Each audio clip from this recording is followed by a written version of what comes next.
राजस्थान के दिग्गज भाजपा नेता राजेंद्र राठौड़ इन दिनों कहते हैं कि मुझे साइडलाइन नहीं किया है पार्टी ने, बल्कि मुझे पूरे राजस्थान में लोकल फॉर वोकल के लिए छोड़ दिया है और मैं लोकल फॉर वोकल हूं और मैं पूरे राजस्थान में जाकर वोकल फॉर लोकल हो रहा हूं। लेकिन यह कहते हुए राजेंद्र राठौड़ के चेहरे पर एक दर्द तो दिखता है, और दर्द क्यों ना दिखे। जिस सरकार के बचाव में राजेंद्र राठौड़ रात दिन लगे रहते हैं, वह सरकार व पार्टी उनके लिए एक पद नहीं खोज पा रही है। एक के बाद एक उम्मीदें टूटती जा रही हैं और टूटती उम्मीदों के बीच उन्हें कहना पड़ रहा है कि मुझे पार्टी ने साइडलाइन नहीं किया है, मुझे लोकल फॉर वोकल किया हुआ। आप सोचिए, राजेंद्र राठौड़ का वह रुतबा आप जरा याद कीजिए। हर सरकार में वे मंत्री होते थे। जब भी भाजपा सरकार बनती थी, भैरव सिंह शेखावत से लेकर और वसुंधरा राजे तक, सरकार नहीं होती थी तो वे नेता प्रतिपक्ष बने, नेता प्रतिपक्ष नहीं होते थे तो मुख्य सचेतक होते थे, विधानसभा में बोलते थे, सदन में उनकी आवाज गूंजती थी। सरकार में होते हुए वे मंत्री होते, संसदीय मंत्री होते, सरकार के बचाव में खड़े होते। लेकिन एक चुनाव हारना राजेंद्र राठौड़ के जीवन का, और चुनाव भी उस उम्र की दहलीज पर जाकर हारना पड़ा है जहां से वापस लौटना राजनीतिक सक्रियता में बहुत मुश्किल होता है। हालांकि राजेंद्र राठौड़ ने चूरू में मुख्यमंत्री को कई बार बुलाया, बुला के बड़े बड़े कार्यक्रम करके दिखाया कि मैं चुनाव भले ही हार गया, लेकिन लोगों के बीच मेरी पकड़ कम नहीं हुई। लेकिन इतना देखने के बावजूद भाजपा को शायद राजेंद्र राठौड़ में अब वह तेज करंट नजर नहीं आ रहा, इसलिए उन्हें कहीं काम नहीं लिया जा रहा। हालांकि जैसे ही सरकार पर संकट आता है, विपक्ष हमला बोलता है, राजेंद्र राठौड़ को आगे कर दिया जाता है। वे आकर प्रेस कॉन्फ्रेंस करते हैं, विपक्ष पर आरोप लगाते हैं और फिर जाकर इंतजार करते हैं कि अब मैं सरकार का बचाव करके आ चुका, अब मुझे क्या मिलने वाला है। जरूर कुछ ना कुछ मिलेगा, कुछ नहीं मिल रहा। 27-27.5 महीने का सरकार का कार्यकाल बचा है राजस्थान में। इससे पहले उम्मीद थी कि राज्यसभा का रास्ता खुल जाएगा, राज्यसभा में भेज दिए जाएंगे, क्योंकि हरियाणा में बेहतर काम किया था, एक जिले में अधिकांश सीटें जीती थी भाजपा ने, लगा था कि इनाम मिलेगा, लेकिन नहीं मिला। हाल ही पश्चिम बंगाल गए, शुभेंदु अधिकारी की सीट पर काम किया, शुभेंदु अधिकारी जीते, ममता बनर्जी उस सीट से हार गई, राजेंद्र राठौड़ ने वहां काम किया। शुभेंदु अधिकारी ने पीठ थपथपाई, नाम लिया, अपने शपथ ग्रहण में भी बुलाया, फिर लगा कि राज्यसभा में इस बार नंबर आ जाएगा क्योंकि शुभेंदु अधिकारी सिफारिश कर देंगे। लेकिन राज्यसभा में सतीश पूनिया के साथ में अलका गुर्जर का नंबर आया और राजेंद्र राठौड़ राह तकते रह गए। फिर कहा गया कि वे भाजपा के प्रदेश अध्यक्ष बनाए जा सकते हैं। उन्हें खुद को लगा कि लोग उनके साथ मजाक कर रहे हैं, उन्हें अध्यक्ष नहीं बनाया जाएगा, तो खुद ही कहने लगे कि मैं अध्यक्ष बनने के लायक नहीं हूं, मैं अध्यक्ष नहीं बन सकता, और पीछे हट गए। कई बार लगता है कि राजेंद्र राठौड़ को राजनीतिक नियुक्तियों में कोई ऐसा पद मिलेगा जो उनके राजनीतिक कद के मुकाबले में हो, लेकिन वह पद कौन सा होगा, क्योंकि सरकार में वे मंत्री नहीं बन सकते, क्योंकि विधायक नहीं है। अब इससे बड़ा पद कोई कैबिनेट मंत्री का दर्जा देकर कोई बोर्ड निगम दिया जा सकता है, लेकिन क्या बोर्ड निगम का रुतबा थोड़ी रह जाता है जो राजेंद्र राठौड़ का है। अध्यक्ष वे बनेंगे नहीं, राज्यसभा में उनका नंबर आया नहीं, राजस्थान से नहीं आया। उसके बाद 3 सीटें पश्चिम बंगाल की थी।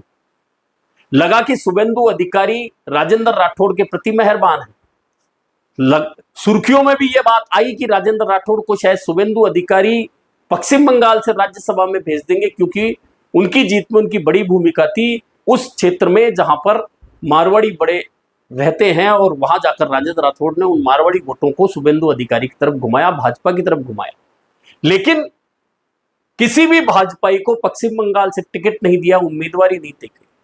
टीएमसी से आए 3 नेताओं को राज्यसभा में उम्मीदवार बना दिया गया और राजेंद्र राठौड़ फिर राह तकते रह गए। अब राजेंद्र राठौड़ के पास क्या रास्ते बचे हैं? एक बोर्ड निगम का चेयरमैन का पद बचता है जो राजस्थान में दिया जा सकता है, लेकिन अब उसके लिए कहते हैं कि बोर्ड निगम का कोई चेयरमैन बनता है तो उसे 3 साल के लिए बनाया जाता है। अब तो सरकार का 3 साल का कार्यकाल भी नहीं बचा, यानी कि राजेंद्र राठौड़ को अगर बोर्ड निगम मिलता भी है तो वे उसमें भी अपना कार्यकाल पूरा नहीं कर पाएंगे। इसके अलावा क्या बचता है? भाजपा की राष्ट्रीय टीम। राष्ट्रीय टीम बनने वाली है तो राजेंद्र राठौड़ राष्ट्रीय टीम का हिस्सा बन सकते हैं। यह उम्मीद सबसे ज्यादा की जा सकती है क्योंकि राजेंद्र राठौड़ को अलग अलग राज्यों में जिस तरह से चुनावी जिम्मेदारियां दी गई वे निभाई, और चूंकि वे बेहतर तरीके से संगठन चला सकते हैं, छात्र नेता के रूप में राजनीतिक पारी शुरू करके उसके बाद जनता दल फिर भाजपा तक अपनी पारी आगे बढ़ाई, लेकिन तारानगर सीट चयन करने में इस बार चूक गए, चुनाव हार गए। और उस हार का दंश, उस हार की टीस रोजाना उठती होगी कि आखिरकार मैंने ऐसी गलती क्यों कर दी। और वह गलती सिर्फ राजेंद्र राठौड़ ने की और उसका खामियाजा खुद राजेंद्र राठौड़ को नहीं भुगतना पड़ा, पूरी शेखावाटी में भाजपा को उस गलती का कि अपनी परंपरागत चूरू सीट छोड़कर तारानगर राजेंद्र राठौड़ गए, और उस गलती का खामियाजा भाजपा को पूरी शेखावाटी क्षेत्र में उठाना पड़ा। उसके बाद उससे बड़ी गलती लोकसभा चुनाव में राजेंद्र राठौड़ से हुई जब राहुल कसवा का टिकट कटवा दिया गया। हालांकि कहता कोई नहीं है, लेकिन कसवा फैमिली और राजेंद्र राठौड़ के बीच में कभी भी रिश्ते अच्छे नहीं रहे, ये सबको पता है। हालांकि पहले भैरव सिंह शेखावत और उसके बाद में वसुंधरा राजे ने दोनों के बीच में कभी सीधे टकराव की स्थिति नहीं आने दी और कसवा परिवार लोकसभा का चुनाव लड़ता रहा तो राजेंद्र राठौड़ विधानसभा से जीतकर आते रहे।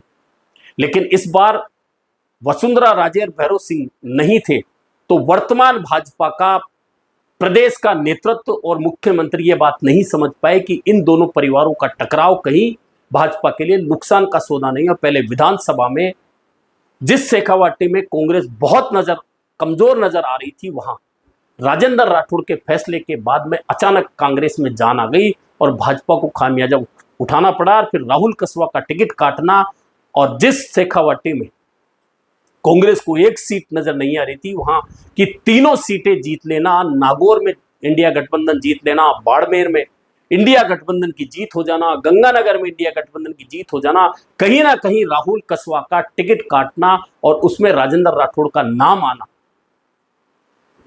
लोगों के अंदर प्रतिक्रिया के रूप में आया और वह वोट के रूप में तब्दील हुआ।